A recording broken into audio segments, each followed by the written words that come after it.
It was a bit more challenging than expected, but Duke advanced to the Elite Eight with a 69-65 win over Syracuse on Friday night. It's the Blue Devils' first trip to the Elite Eight since winning the national championship in 2015, and sets up what could be an instant classic on Sunday. Duke will meet fellow Blue Blood Kansas for the right to go to the Final Four. What did we learn from Duke's squeaker of a victory? 1. The Blue Devils may have the most diverse offense remaining in the tournament. Duke didn't get much out of its perimeter players on Friday. Grayson Allen was 4 of 15 from the floor. Gary Trent made just 5 of his 13 field goal attempts. Trevon Duval was the worst, slogging his way to a 1 of 7 night. Few teams can get a win when 3 players who average a combined 40.2 points per game score 31 on 28.6% shooting, but that's just one of the traits that makes this team so special. Marvin Bagley was dominant all night, scoring 22 points on 8 of 12 from the floor. He regularly broke Syracuse's zone, getting the ball in the middle of the 2-3, facing up, and knocking down 12-foot jumpers. Wendell Carter didn't get nearly as many opportunities but was just as efficient, making 3 of his 6 shots, and connecting on 8 of 11 free throw attempts to finish with 14 points. The 2 of them were more than enough to keep the Orange at arm's length all night.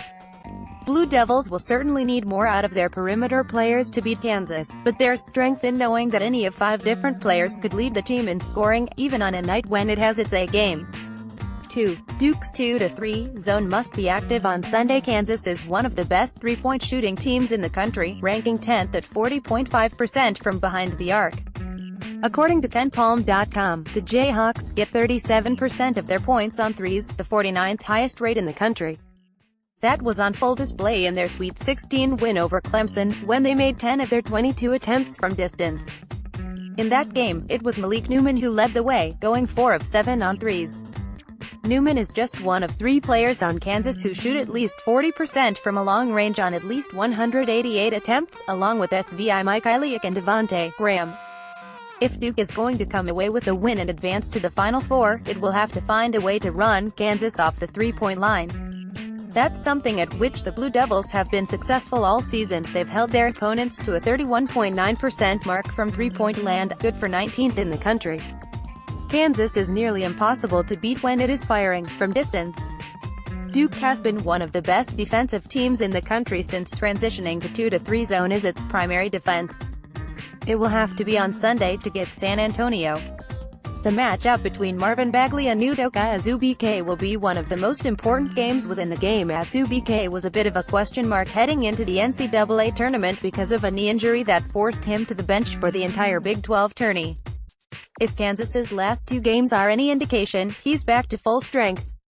He scored 14 points on 7 of 9 shooting in the Jayhawks' Sweet 16 win over Clemson, grabbed 11 rebounds and blocked 2 shots.